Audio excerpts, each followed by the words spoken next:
exceptions to that rule. And these are usually organisms that are using anaerobic cellular respiration. And so they are actually getting most of their energy using inorganic. They're going to be using inorganic compounds.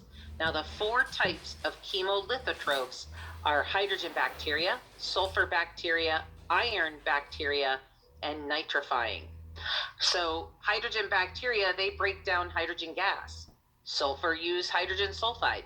Bacteria use iron, and the nitrifying bacteria are part of the nitrogen cycle, and they oxidize nitrates and nitrites.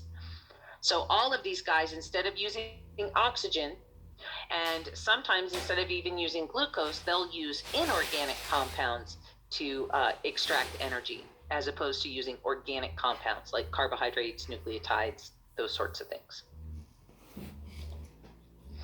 So in the review slide at the end of this particular presentation, you want to make sure that you answer these questions, know your 4 types of chemolithotrophs, why are they different, how are they different from heterotrophs? They're using inorganic carbon instead of using organic. Difference between lactic acid and ethanol fermentation. Where does ATP production occur? These are all the types of questions that you might see on an exam in some short answer, fill in the blank, or short essay type questions. Does anybody have any questions on the last couple of slides we covered in metabolism? Yes, I have a quick question. Yeah, James. That diagram, I think it's 1 slide back. That one.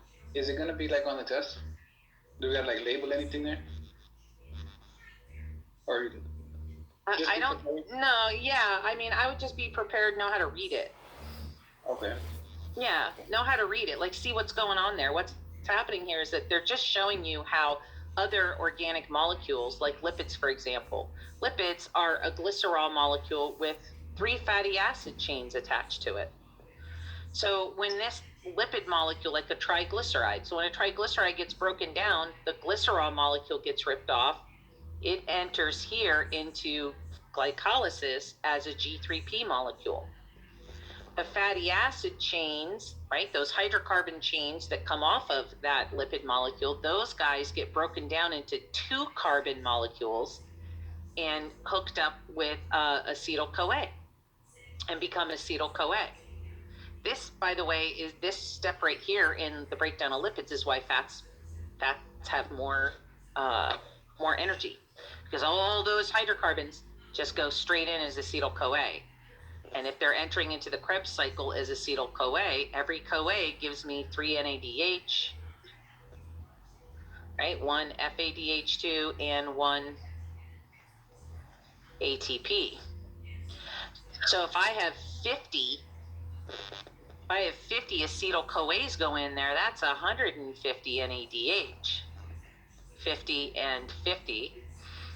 1 NADH is the equivalent of approximately, say, 3 ATP. Well, now I'm at, what, 650? Wow, 450?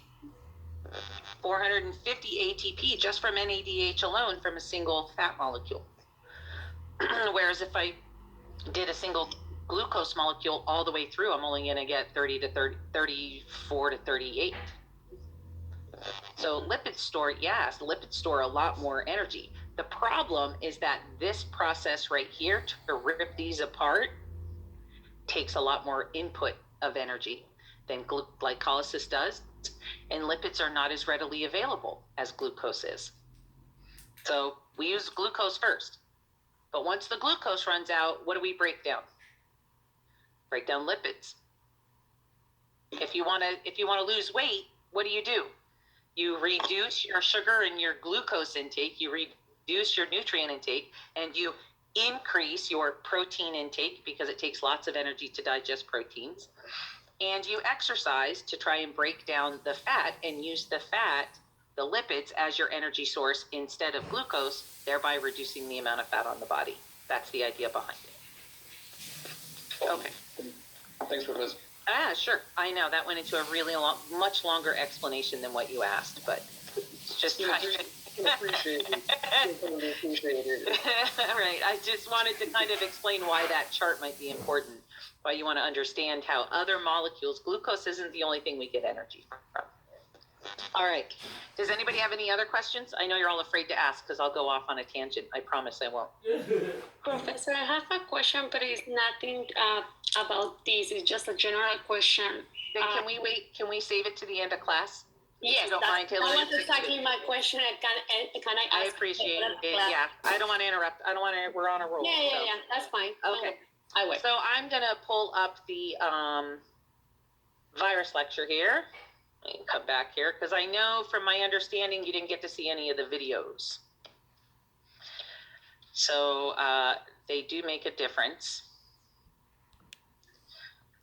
Make sure my share sound is there. Okay.